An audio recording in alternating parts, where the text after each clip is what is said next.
I'm feeling a little ambivalent about going through this mainly because the post on our website is all about the CAR method, and what I am coaching clients on is slightly different. It's either like the Uh-huh. SCAR method or the CAR method.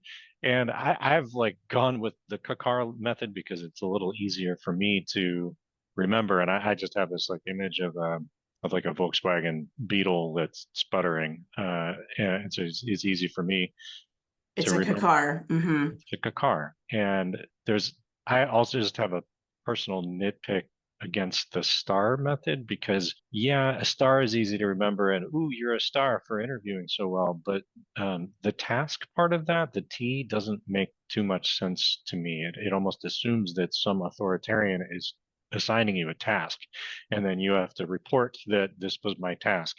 And I Mm. think it just feels a little old school to me. And it's also easier to remember that there's a challenge at the first letter C. It just makes a little bit more sense to me. One of the most important pieces is to limit your storytelling to 2 minutes at the most, because after that, people start to lose attention. They start to think about their dog or didn't water a plant at home or something. And so it's Mm-hmm. really important to practice through moving through the different parts of your story and finishing by 2 minutes. And that includes that first most important interview question, which is like, tell us more about your background and why do you want this job?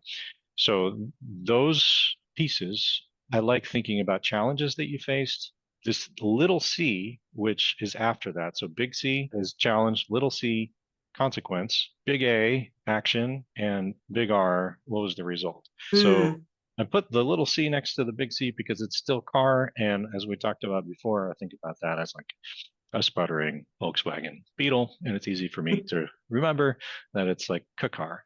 So your ability to bring forward consequences into your stories, and they don't have to happen all the time, but it really helps show your listener how aware you are of the situation. And if things were not able to be executed or followed through, or nobody took action well, there would be serious effects that could affect the organization or result in missed opportunities. And so you being able to pull forward that awareness as part Mm-hmm. of this storytelling approach is really powerful. And it helps people see you as someone with a heightened and deepened level of awareness, and also Mm-hmm. helps your listener lean in a little bit more and be like, oh, this you're raising the tension a little bit. It's kind of Right. like, oh, this story is a little bit more interesting. Right. Um, So instead of just challenge the action you took and the result, it's what the challenge was and what the stakes were yeah, of that challenge for the organization.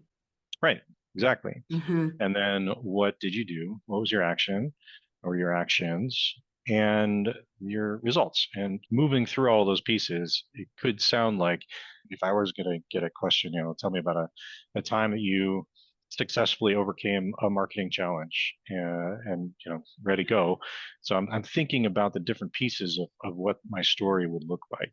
And when I began leading our practice, most of our inquiries were coming from referrals. We had a little bit of organic traffic, but those keywords that people were searching for were a little out there. And I saw a lot of opportunity for us to take multiple texts that we had developed that were still not accessible to the public. Well, because you had to be a client for us to give you a book. And even if you got the book, who knows for sure if you're going to actually engage with that. So the first letter here, and when I'm thinking about this, is the challenge. Like that is the situation. It's just like, how do we increase the accessibility of our content to more people? And if we were not able to do that, the little c, that our inquiry volume would continue to flounder and we wouldn't be able to scale or grow the practice the way we want to show people what we know and what we can do. So here's what I did. Now we're moving into the A. A good way to get into that A part is to use a phrase like that. So here's what I did.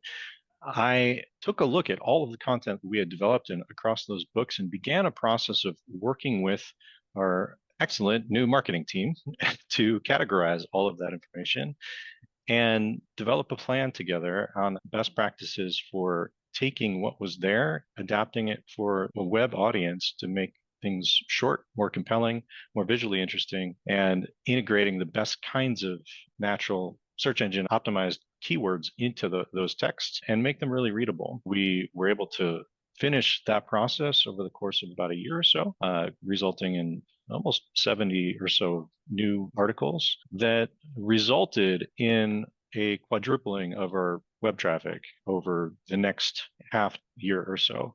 And that has also resulted in the opportunity to bring on a few new coaches, which I'm really excited about, so that we can grow our practice even further. So like that's the complete example of how this structure can work. Good job, Dan.